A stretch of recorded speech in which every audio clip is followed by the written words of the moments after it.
Hello students, class 12th chemistry. So in the last lecture we have discussed about the secondary battery. As you know, the secondary battery, the battery which are charged again and the reused again. ठीक है. So इसमें हमारे पास जो example था that is निकल cadmium battery, जो कि secondary battery से भी अच्छा था बट थोड़ा सा एक्सपेंसिव था. ठीक है. सो नेक्स्ट टॉपिक स्टार्ट करते हैं. Our next topic is fuel cell. क्या है? फ्यूल और सेल्स. देखिए क्या कहता है फ्यूल सेल्स के बारे में. The electricity from the thermal plant is not efficient method. देखिए हम लोग इलेक्ट्रिसिटी कहाँ से उत्पन्न करते हैं, प्रोड्यूस करते हैं. इलेक्ट्रिसिटी आती है हमारे पास थर्मल प्लांट से. ठीक है. कहता जो इलेक्ट्रिसिटी थर्मल प्लांट से बनती है ना, ये बनाने का जो मेथड है ये इतना ज़्यादा एफिशिएंट मेथड नहीं है. क्यों नहीं है? उसका कारण देखिए, क्योंकि ये मेजर सोर्स ऑफ पोल्यूशन है. इसकी वजह से सबसे ज़्यादा पोल्यूशन होता है.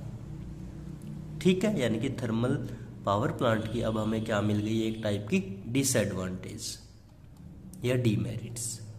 क्लियर. आगे देखिए. इन सच प्लांट्स, कहता इस टाइप के जो प्लांट्स होते हैं thermal power plants, the chemical energy of fossil fuels, fossil fuels की जो केमिकल एनर्जी होगी. फॉसिल फ्यूल्स कौन से होंगे और क्या होते हैं फॉसिल फ्यूल्स? बोटनी उसमें बायोलॉजी में आप लोग पढ़ते हो, केमिस्ट्री में भी पढ़ते हो. फॉसिल फ्यूल्स यानी कि जो हमारा एक टाइप का ईंधन है, लाइक कोल हो गया, कोयला, गैस, ऑयल. ठीक है. तो ये किसमें इंक्लूड किए जाएंगे? फॉसिल फ्यूल्स में. तो कहता इन सब की जो केमिकल एनर्जी होगी, first used for converting H2O into high pressure stream. अब ये हमें यहाँ से स्टार्ट करनी है लाइन. ये तो हमें फॉसिल फ्यूल्स की बता दी केमिकल एनर्जी के बारे में. आगे कहता फर्स्टली हम क्या करते हैं इस टाइप के पावर प्लांट में, जो H2O होता है यानी कि water, it convert into high pressure stream. यानी कि उसको एक हाई प्रेशर स्टीम के अंदर क्या किया जाता है, कन्वर्ट किया जाता है. ठीक है. वाटर से किस फॉर्म में आ जाएगा वो? स्टीम फॉर्म में. Clear. Then use to run a turbine into to produce the electricity. अब इस हाई प्रेशर स्ट्रीम का यूज करके हम लोग एक टरबाइन को चलाएंगे. टरबाइन वो आप लोगों ने देखा होगा ना, इस टाइप से कुछ होता है.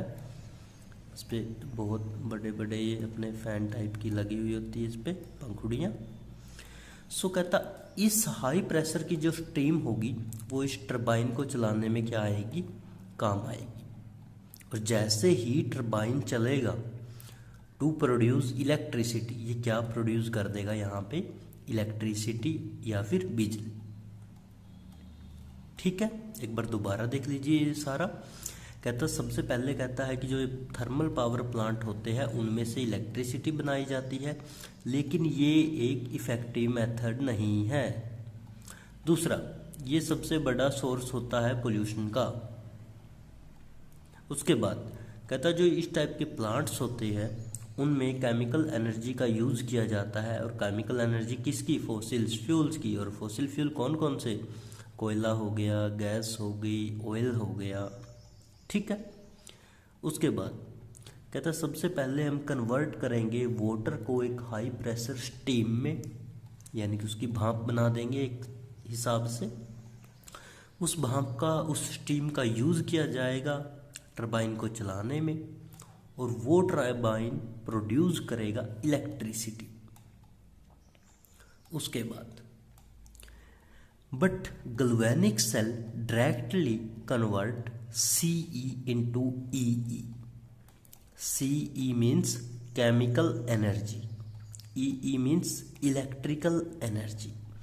अब आप लोग थोड़ा सा पीछे जाएंगे. पीछे जाने का मतलब है लेक्चर जहाँ पे हमने गैल्वेनिक सेल के बारे में पढ़ा था।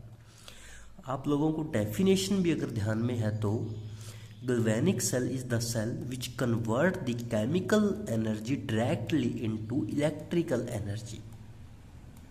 ठीक है, तो ये क्या कहता है कि हम इतनी लंबी प्रोसेस कहता क्यों करें, ये थर्मल पावर प्लांट वाली प्रोसेस हम लोग क्यों नहीं कहता डायरेक्ट गैल्वेनिक सेल का यूज़ करें, जो उसको केमिकल एनर्जी को सीधा ही कहता है इलेक्ट्रिकल एनर्जी में कन्वर्ट कर देगा और एफिशिएंट भी है, जबकि ये तो एक एफिशिएंट मेथड नहीं है, not efficient method but this is the efficient method. ठीक है, दूसरा यहाँ पे पोल्यूशन हो रहा था, इसने पोल्यूशन भी नहीं किया। Clear? So now galvanic cell that are designed to convert the energy of fuel like hydrogen, methane, methanol, etc. कहता अब क्या करेगा, जो ये गैल्वेनिक सेल होगा इसको इस तरीके से डिजाइन किया गया है, बनाया गया है कि ये क्या करे। यहाँ पे हमने कहा था फॉसिल फ्यूल, बट वहाँ पे फॉसिल फ्यूल थे ये तीनों।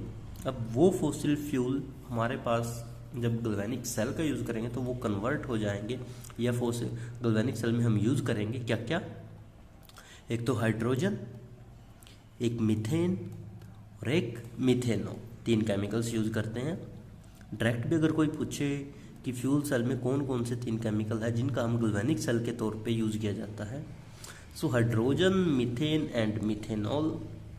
ठीक है, कहते हैं इन तीनों का यूज़ करके गैल्वेनिक सेल में डायरेक्टली इनकी एनर्जी को कन्वर्ट कर लेंगे इलेक्ट्रिकल एनर्जी में, and that is known as fuel cell.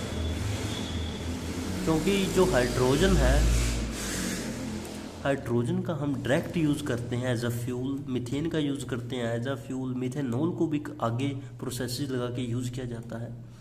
सो इन तीनों का जब गैल्वेनिक सेल में यूज़ किया जाता है, that energy is convert into directly electrical energy में, और तब उस सेल को बोला जाएगा फ्यूल सेल। क्लियर यहाँ तक? कोई डाउट? आगे देखिए, आगे कहता है the most successful fuel cells use the reaction. कहता है जो सबसे ज़्यादा सक्सेसफुल सेल्स होता है फ्यूल सेल, उसके अंदर कौन सी रिएक्शन होती है, उसके अंदर ये रिएक्शन होती है 2H2 प्लस O2 एंड लिख दिया इसमें, चलो एंड भी लिख दिया, कोई दिक्कत नहीं है क्योंकि ये तो हम जर्नल शो कर रहे हैं। तो ये कन्वर्ट हो गया कहता है 2H2O में, ऐसे प्लस ही लिख लेंगे तो ज़्यादा बेटर रहेगा। ठीक है, इसकी बजाय सो 2H2 प्लस O2 कन्वर्ट हो गया कहता है 2H2O में। ये रिएक्शन होती है एक मोस्ट सक्सेसफुल फ्यूल सेल के अंदर। The cell was used for providing the electrical energy in Apollo space programme. अब ये अपोलो स्पेस प्रोग्राम नया वर्ड आया आपके सामने। सबसे पहले आपको इसके बारे में ही पता होना चाहिए। हमारे जो स्पेस प्रोग्राम्स होते हैं, जो हमारी कंट्री की जो ऑर्गेनाइजेशन है ISRO, Indian scientific research institute जो भी हमारा है, जैसे अमेरिका का नासा है वैसे हमारा इसरो है। सो वो हमारे पास एक पहले प्रोग्राम आया था अपोलो स्पेस प्रोग्राम। उस अपोलो स्पेस प्रोग्राम के अंदर इलेक्ट्रिकल एनर्जी की हमें ज़रूरत पड़ी थी, और वो इलेक्ट्रिकल एनर्जी पता कहाँ से ली थी? फ्यूल सेल से। और उस फ्यूल सेल में पता कौन सी रिएक्शन हुई थी? यही हुई थी 2H2 प्लस O2, और वो कन्वर्ट हो गया था 2H2O में। क्लियर? आगे कहता है the water produce were condensed and added to distilled water या ड्रिंकिंग वाटर। यहाँ पे जो ये वाटर प्रोड्यूस हुआ है, इस वाटर को सबसे पहले कंडेंस किया गया। कंडेंस करने के बाद इसको ड्रिंकिंग वाटर की में यूज़ किया गया। किसके लिए? जो एस्ट्रोनॉट ऊपर गए हुए थे रिसर्च करने के लिए। क्लियर यहाँ तक? उसके बाद इन सेल, कहता सेल के अंदर क्या होगा? H&O। H&O का मतलब hydrogen and oxygen are bubbled through porous carbon electrode into concentrated aqueous NaOH solution। आज आप यही तक देखिए, कल हम यहीं से इसको प्रोसीड करेंगे।